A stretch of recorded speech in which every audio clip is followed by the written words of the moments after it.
take, for example, the Vedic Mitra, who becomes the most ardent devotee of Mitra, the Romans.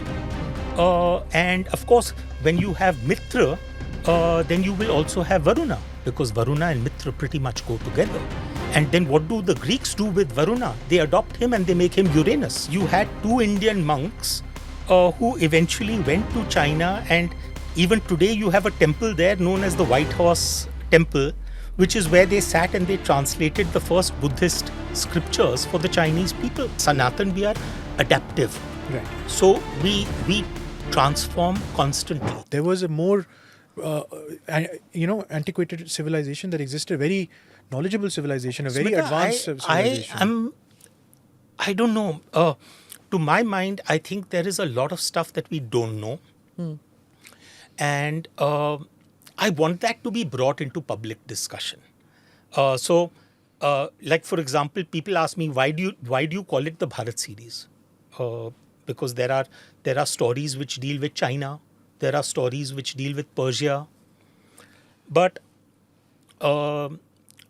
disregarding Veer Savarkar's definition of Akhand Bharat, as it were, just going into what is my conception of Bharat, it's much more about a Vedic arc. That there was an overall arc of Vedic influence. Today... From where to where? So, honestly speaking, we are still finding out, because we are still finding things like Ganesh idols in South America. Or, for example, if we look at just the expanse of Europe, where does the word Iran come from? It comes from a word called Aryanem Vaija. Aryanem Vaija, what does it mean? It means land of the Aryans. Or, for example, we have a treaty being signed by two tribes, the Hittites and the Mitanni, sometime around 1380 BC, where they are signing this peace treaty but invoking Varun and Mitra. Where are they and signing Indra. this? This is modern day Syria and Turkey. Similarly, Anatolia, I think that was... or for example, you take, for example, the Vedic Mitra, who becomes the most ardent devotee of Mitra, the Romans. And of course, when you have Mitra, then you will also have Varuna, because Varuna and Mitra pretty much go together. And then what do the Greeks do with Varuna? They adopt him and they make him Uranus. I mean, the number of linkages that and you then can you see find. all the way into Asia. He talks then- about... Varuna statues and... Usually he talks So also then- about Zeus and Zarathustra. Yeah, Those link is also... That's Persia again you're talking Yes, about. yes. Yeah. But then you, Greek and Persian. after all, we look at Chinese civilization, but we don't realize that after all, martial arts went from the Pallava kingdom. Kalari, Payattu and Silambam From Kerala. were transferred from south to China through Bodhidharma. Or for example, the fact that you had two Indian monks who eventually went to China, and even today you have a temple there known as the White Horse Temple, which is where they sat and they translated the first Buddhist scriptures for the Chinese people. Yeah, I was in Taiwan recently, and you see the influence of Buddhism where communism hasn't eradicated it in Taiwan.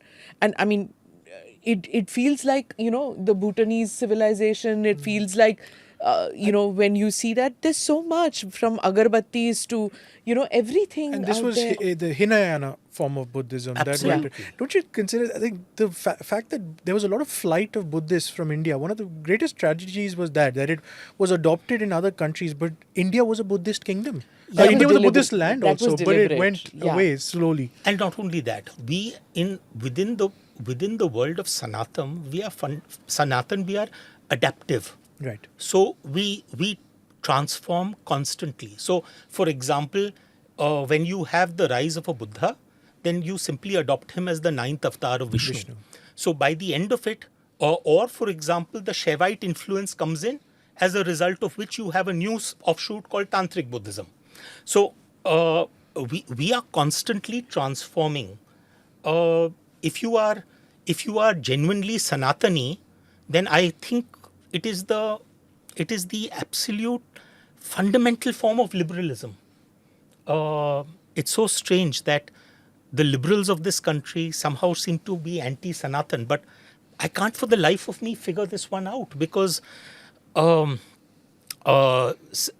you can worship the sun, the moon, a cow, a mountain, a river, Or be a non-worshipper and or still a be. non-worshipper, astic, nastic, tantric, spiritualistic, ritualistic, or simply fantastic. I mean, the point is that you will instinctively bow down when you pass a mosque or a gurdwara, because you ingrained within you is the idea that all the paths lead to a divine. There's an energy in this. Yeah. You will, you may call a stone a shivling and I may call a shivling a stone, but we are both welcome.